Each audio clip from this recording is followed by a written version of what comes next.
Welcome to Collaboration Dynamics, where we find out how working together makes sense for real people. With Judy Rees, virtual collaboration consultant, best-selling author, and master of metaphor.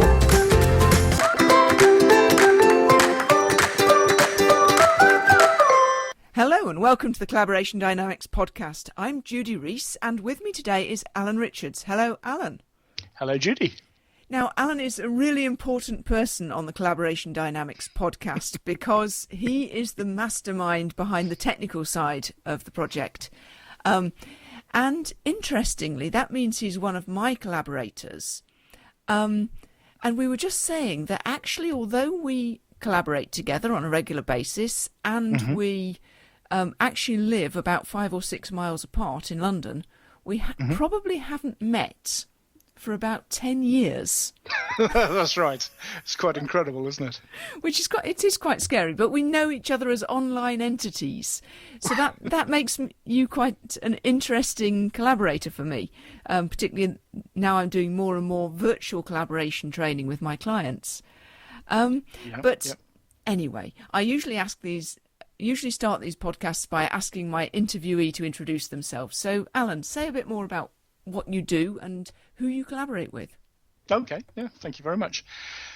So I'm Alun Richards. I provide websites primarily for small businesses, websites and online strategy services to help small businesses grow their business and to gain greater exposure. I use the WordPress website to create websites. I use social media strategies to increase the sort of know, like, and trust with people for people who engage me. And my services go all the way from strategy right through to implementation. And what kind of people do you collaborate with? They're mainly small businesses. Increasingly, I'm dealing with a lot of NLP practitioners, a lot of therapists, a lot of trainers. They're the kind of one-person, one-man band type people who want more exposure, need more exposure, and they don't have the resources and they don't have the technical capability to do it. So I provide that help, as much help as they actually need. Mm-hmm. So I'm right slap bang in the middle of your client base then? Yes. Yeah, basically. Yeah. Excellent. That's always encouraging to know. And so when you are collaborating at your best, you're like what? Yeah, I'm going to have to think about this one. I've been thinking about this since we agreed to do this interview, because my work is virtual, so I provide my services at a distance, if you will. I also pretty much work on my own, so I don't have a team. I'm a one-man band, and I can provide all of my services myself. So I don't collaborate with anybody in providing my services. But we spoke a few minutes ago, and very insightfully, I thought, said, well, actually, you probably collaborate with your clients. And I think that's true, because sometimes I provide a lot of services to my clients because some clients really don't want to get involved with the technology at all. And they don't want to get involved with the strategy or marketing. So I provide a lot of those services. Other people, Judy, a bit like yourself, are more than technically capable to, put your blog together and put other things together, and indeed you have done. But you might desire sort of services around the outside. So I have a sort of continuum of services that I provide to people. But to get back to your question, how is it? What's it like for me when I collaborate with people? I'm going to. Do you know? I don't know. You're gonna have to help me out here a bit. Well, do you mind if I help you out by drawing your attention to a metaphor you've used twice already in this conversation?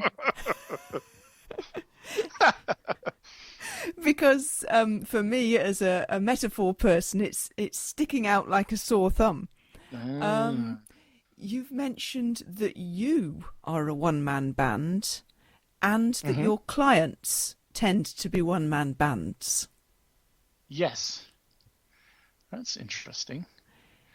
So, Musically, so sort when of. you are like a one-man band, what Mhm. kind of one-man band are you? Hmm. One, playing a lot of instruments. I think Mm-hmm. there's a lot. There's a lot of technology involved in my work, and it's a whole load of stuff. So it's like somebody playing. I don't want to say like playing like a one man band, with the you know um, drums and penny whistle and goodness only knows what else. Not like that, but a little bit like that. In that I'm playing a number of roles. I'm playing a number of parts, I guess, partly simultaneously, partly consecutively, and I'm delivering all of that myself. Guess I guess I'm um, the orchestrator and the conductor and the performer all in one. Mm-hmm. It's the Oh, there you go. It's the orchestrator, the conductor, and the performer all in one. Mm, mm, And is there yeah, anything yeah. else about the orchestrator like that? The orchestrator. I don't know. They've got skills at planning. They can see things. They can see things through to the end, right from the start to the end. Mm-hmm. They can see what needs to be done, or what needs to be played, and what needs to be written down. In terms of, I suppose, a musical score is a bit like a plan. It's a plan that an orchestra or a band are going to execute. So I have that plan, quickly formulate that plan, formulate that score, if you like, and then I ensure the delivery of that score and the performance of it as well. So it's interesting. It's three kind of roles, isn't it? So it's three roles. It's the orchestrator, it's the performer, and was it conductor? You said the middle one. Yes, conductor as well. Yeah, yeah. I suppose the conductor is managing not only my resources but those of my client as well, and recommending what my client should do to get the best out of me, really, and get the best out of their technology. So what kind of conductor is that conductor? Quite a directive one, I think. Yeah, quite directive, but in a good way. It's like a project manager conductor. It's a need for control. It's a need to be able to control the delivery so that the client gets what they need, and that's controlling my resources, but also if my client is responsible for particular deliverables, it's making sure for their own sake that they deliver those on time, so the project does want it to go in. And when you're the performer, what kind of performer is that? What kind of performer? It's a performer. I said a second ago about multi-instrumentalist, but it's a performer concentrating on one thing at one time. So let's refine that. I'm not a big believer in multitasking because I don't think multitasking works well. And I think as a performer, I concentrate on one thing that I'm doing, one increment, one bounded area of what I'm doing, and I deliver that and make sure that works, and then I'm on to the next one. And is there anything else about that? Yeah. So a performer concentrating on one thing at once. What else about the performer? I suppose I've had to evolve this way of working because I've had 24 years as a management consultant. Well, latterly, about it's more than 14. Well, it's probably about 20 years as a management consultant in large organisations where I was just delivering. But now, when I'm working on my own, I've been working on my own for about 7 or 8 years. I find that I have to find the work, find the clients, find the work before I actually deliver the work. So it's a whole load of roles that I wasn't used to having as an employee. So the performer, I think the performer has multiple roles. So when I'm delivering, I'm concentrating 100% on delivery, but I've also got, in other areas where I'm sort of not delivering, I'm marketing, I'm maintaining prospect relations, etc., etc., etc. And so, when you're all three of those things, the orchestrator, the conductor, and the performer, simultaneously and consecutively. Yep. Is there anything else about that kind of one-man band?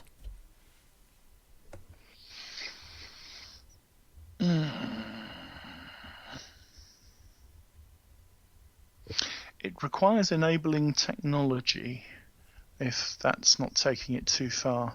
So maybe it's a performer, a conductor, an arranger even,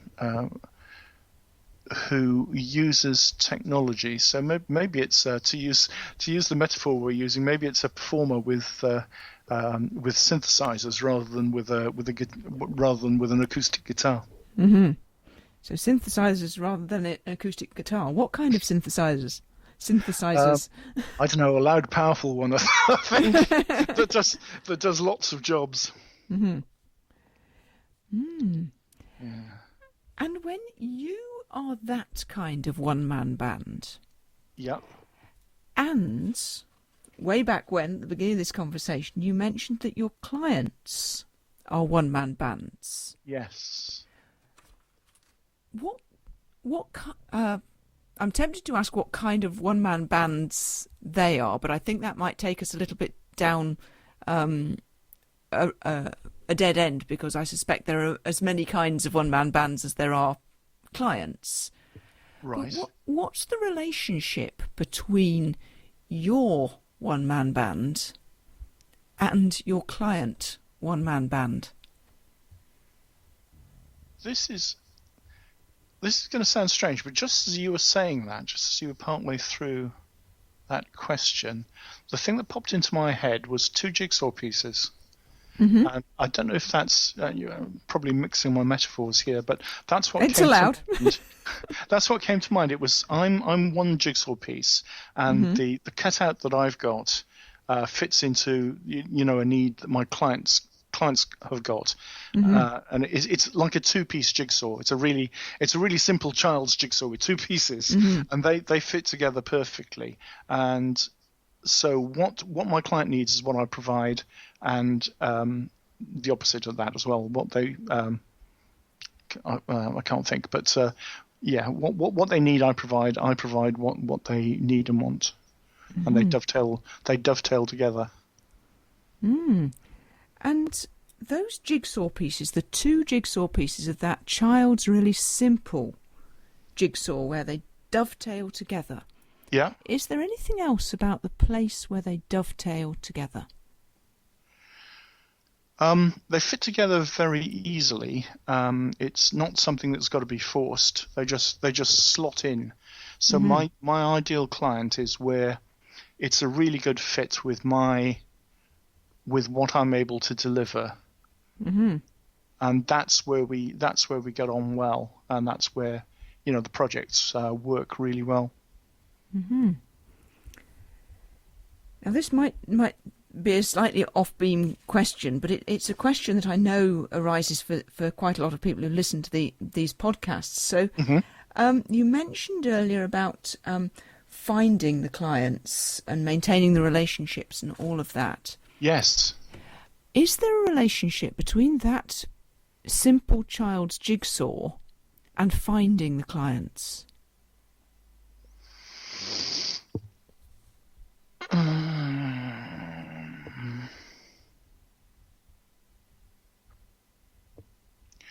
I suppose it's similar. I've not really thought about it.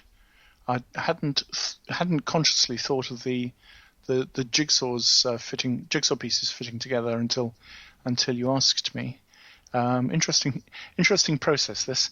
Uh, so what? So ask me that question again, would you? So, is there a relationship between the two jigsaw pieces fitting together and Yes. finding the clients?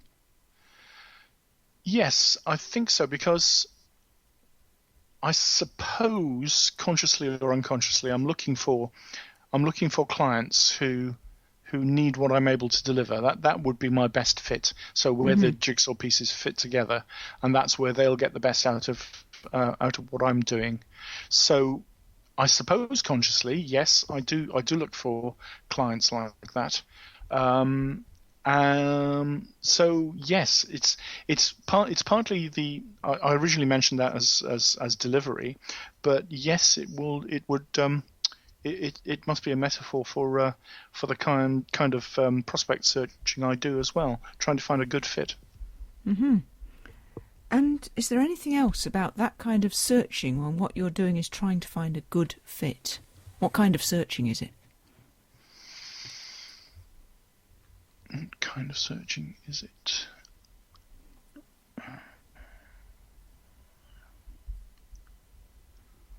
What kind of searching is that? Searching that is searching for a good fit. I don't know really. Iterative. I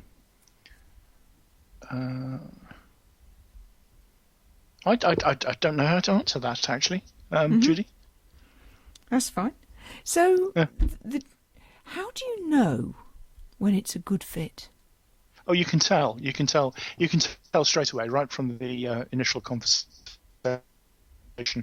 If somebody says, "Well, I need this, I need this, I need this," and I say, "Yes, well, yeah, that you can tell straight away."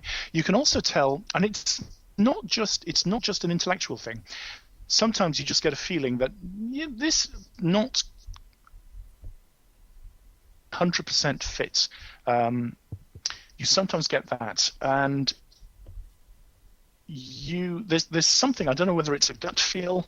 I don't know whether it's. I think it is. It's something in the core of your body, something in your stomach, something in your gut that tells you there's something. It's a feeling. There's something not quite right with going down this path. And so it's not just an intellectual thing. It's not just a cognitive thing. There's visceral feedback from my body if something is not inherently a good fit. Now, obviously, I should be able to tell that cognitively, but sometimes, this feeling is there as well.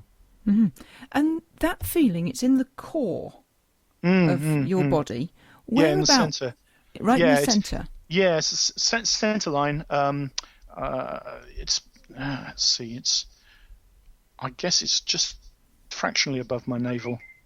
Fractionally above my navel.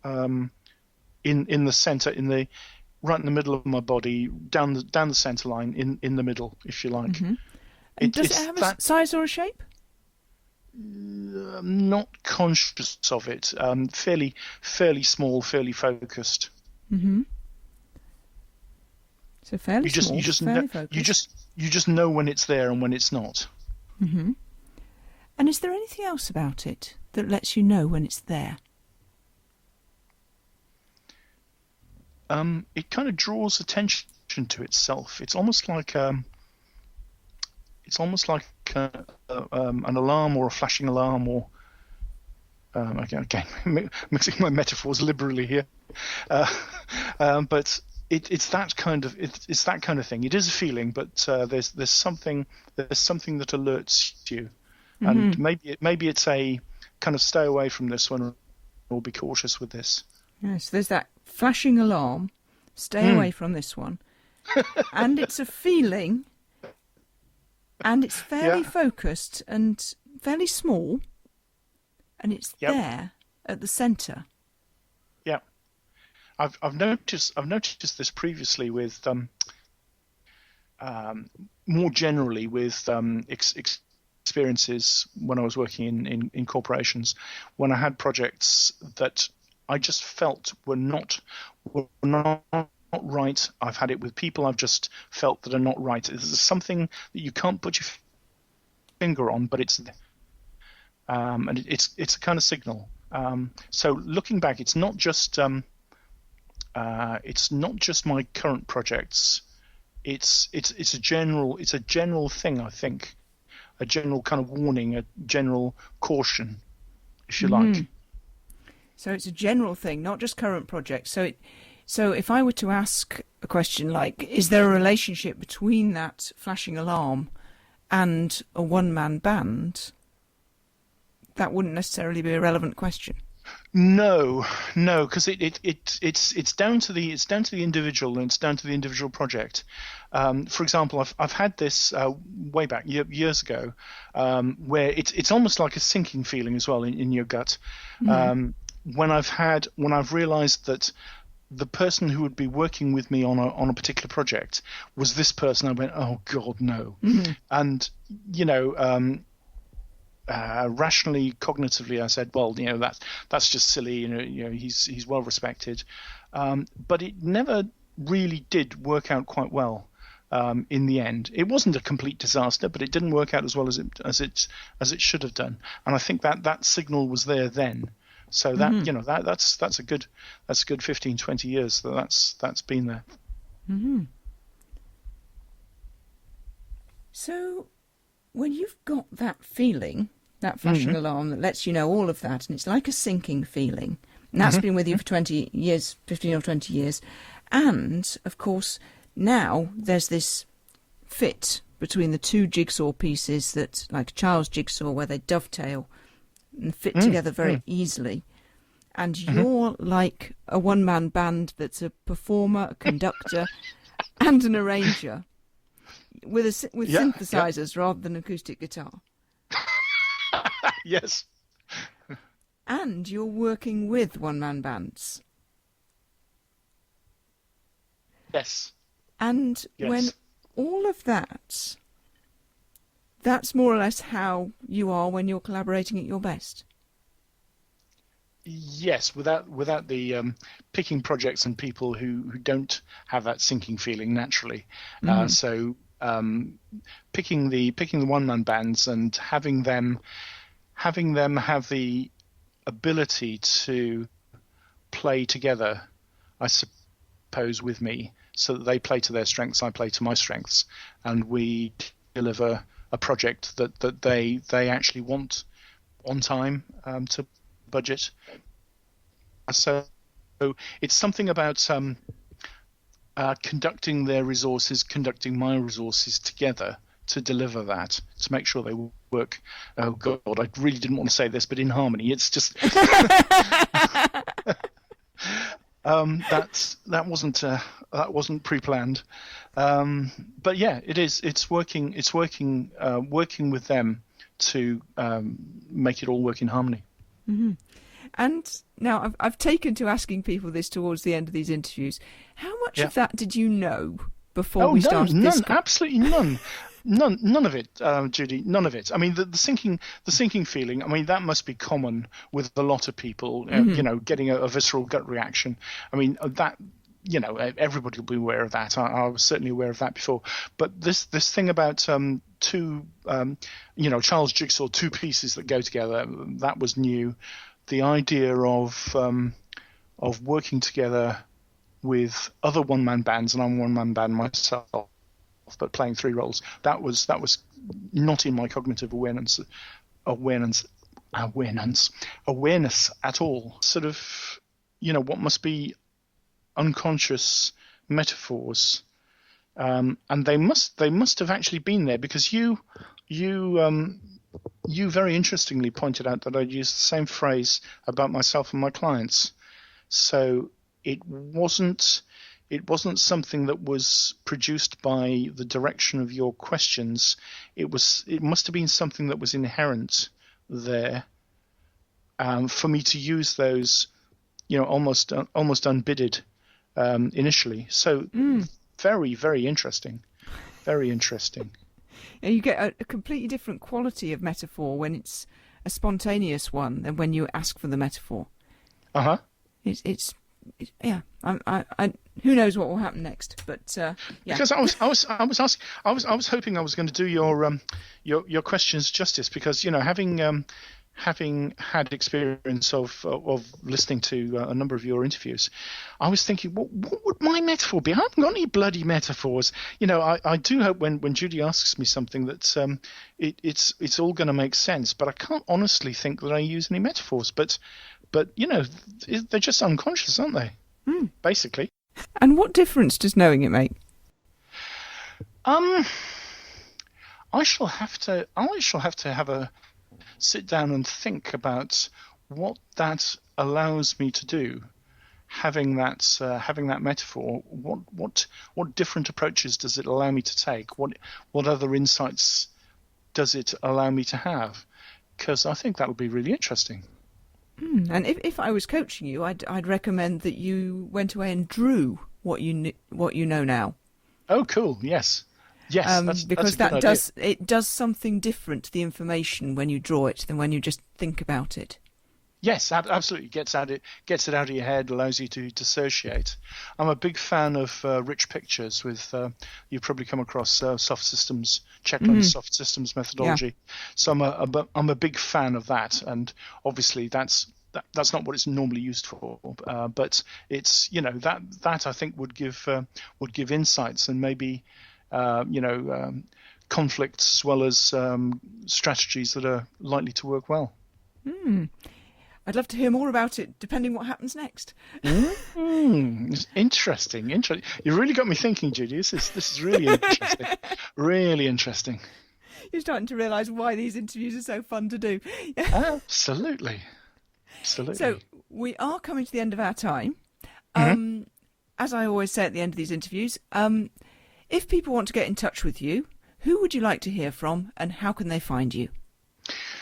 Well, I'm happy to hear from anybody, to be honest, Judy. But the people who can probably benefit the most are people who've got a small business who want to grow their business and gain greater exposure. They might be therapists, they might be NLP people, they might be people on the self-development track, but they've got a small business and they want to develop it. So if they email me, Alun, that's ALUN, at brandingyou.org, brandingyou.org. That's my email. There's a contact form on alunloves.it/contact. alunloves.it/contact. And they can just put their name and email address in there and say, I'd like to contact you, and I'll get back in touch with them. I'm also available on Facebook if people want to find me there, and you'll probably find me on Twitter as well. Brilliant. Well, I'm sure some people will be in touch, and I want to hear what happens next. So thank you very much indeed for playing. Thank you, Judy. This is really interesting. Thank you very much indeed. You've been listening to Collaboration Dynamics with Judy Rees. Ask your questions and leave your comments at judyrees.co.uk.